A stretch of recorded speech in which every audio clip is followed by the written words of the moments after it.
आज हम लोग बात करेंगे कृषि पट्टा के निरस्तीकरण की कार्रवाई के संबंध में। कृषि पट्टा को निरस्त करने की क्या प्रक्रिया है और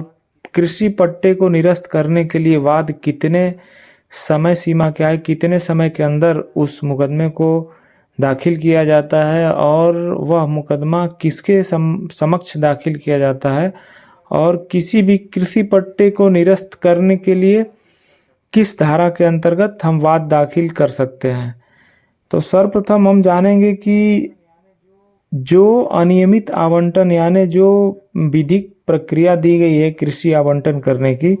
अगर उस प्रक्रिया का दुरुपयोग करके और उस प्रक्रिया का उल्लंघन करके अगर किसी भी भूमि प्रबंधक समिति द्वारा कोई अलॉटमेंट या पट्टा किया जाता है तो उसके निरस्तीकरण के बाबत जो प्राविधान दिए गए हैं वह राजस्व संहिता की धारा 128 के अंतर्गत पट्टे को रद्द करने के संबंध में प्राविधान वर्णित किए गए हैं। इसमें अगर कोई भी कृषि आवंटन किसी अपात्र व्यक्ति के हक में होता है या किसी ऐसी भूमि का होता है जो मौके पर खाली ना हो और उस पे आबादी बसी हो या बाग लगा हो या किसी अन्य प्रयोजन के लिए पहले से ही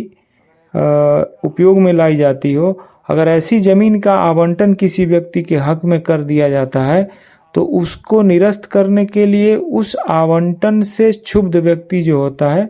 वह वाद ला सकता है। और किसी भी पट्टे को निरस्त करने के संबंध में वाद जो है आवंटन के तिथि से 5 वर्ष के भीतर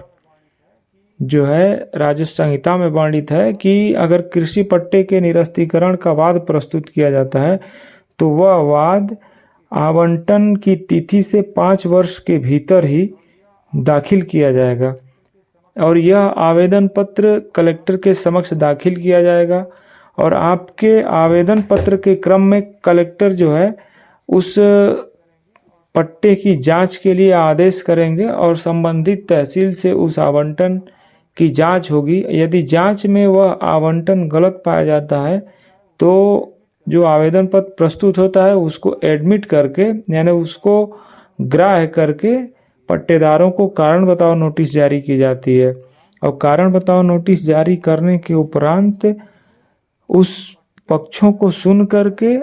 उस पट्टे में अगर अनियमितता पाई जाती है तो उसे निरस्त करने का आदेश दिया जा सकता है।